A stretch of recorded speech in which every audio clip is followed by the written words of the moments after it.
Yeah, that was really amazing feeling. See the full crowd there. It was amazing. Feel all the support. I really enjoy playing out there and really happy with the win against Sloane, especially against someone really tough like her and in straight sets. That was really important win. All right, questions. Yeah, Courtney, and then here. Yeah.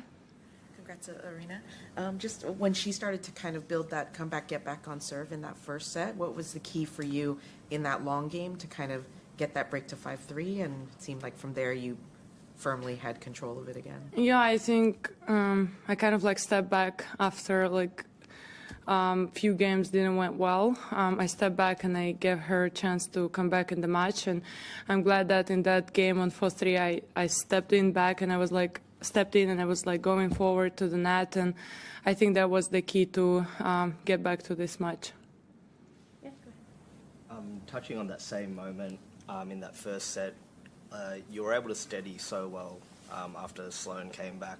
Compared to earlier in your career when you were a bit younger and hadn't played in as many big games, if you compare yourself now to that player, how much better are you at navigating those tough moments within matches? Oh yeah, I think it's a big difference, you know.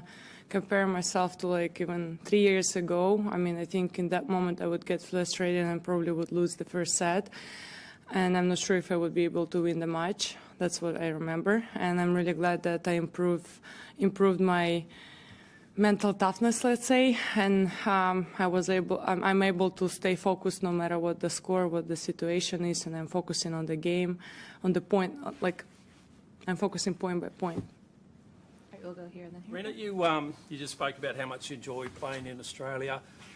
When you come here, though, you're still the only champion who doesn't have a nationality next to their name. You don't get introduced from your country when you come out. It's been a few years now. I guess you're used to it. It's out of your control. But is it something that disappoints you? Is it something you'd like to see change, if not now, in the future, where you get recognised for where you come from? Well, I was always really proud that I was able to make it from such small country as Belarus, and I mean, of course, it would be nice to see my flag next to my name. But once again, you know, I'm not sure that I have that control to change that. So whenever it happens, I'll be happy to see that. All right, we'll go here and then Howard. Hi, Aryna. Ayush from Sportskeeda. We know that how passionate you are and how specific you are about your tennis. But do you set yourself goals in terms of, you know, let's say, I don't want to lose more than 3 games or 4 games in this match or against a certain opponent?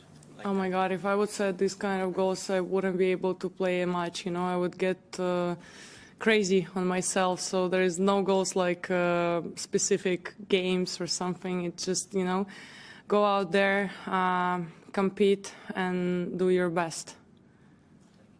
Howard. Hi, Aryna. Here they're trying this thing with having coaches sit in that little pod on the court. I'm just curious, was there any, for you and your team, conversation, debate, or whatever about the idea of whether you would like to have them down there or not? Honestly, it's not like I'm a big fan of that decision, or if you do that, then like make more seats, because, for example, like me personally, I like to see the whole team. You know, I want to see the whole people in my box. Even if I'm not like looking on each person in my box, I always look at my coach. But I still see everyone, and for me that's important. And sometimes, I don't know, I just want to look at my boyfriend for the support, for example, you know, and I'm like, I just didn't want to like look at the coach first, then look in the box, you know, so because I have a lot of coaches, you know, 4 seats is not enough.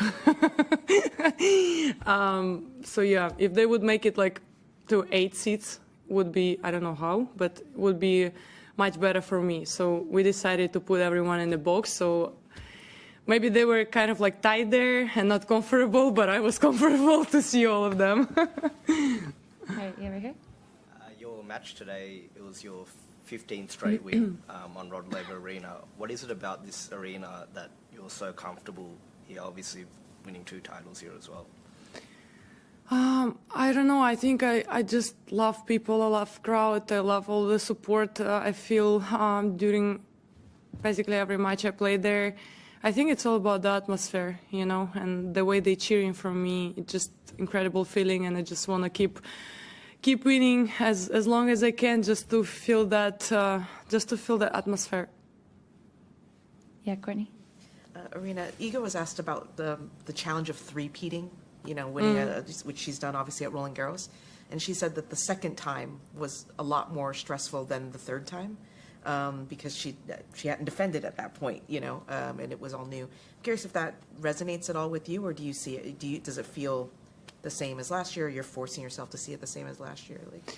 You know, I think the biggest lesson I learned last year is just like not focusing on like defending title, or like, you know, having the opportunity to like put your name on the history or whatever. I think the key is just to keep focusing on yourself and trying your best and see what happens after the tournament. But I don't know. Let's talk about that after I finish the tournament, hopefully with the three-peat, and then I can tell you which one was the toughest one.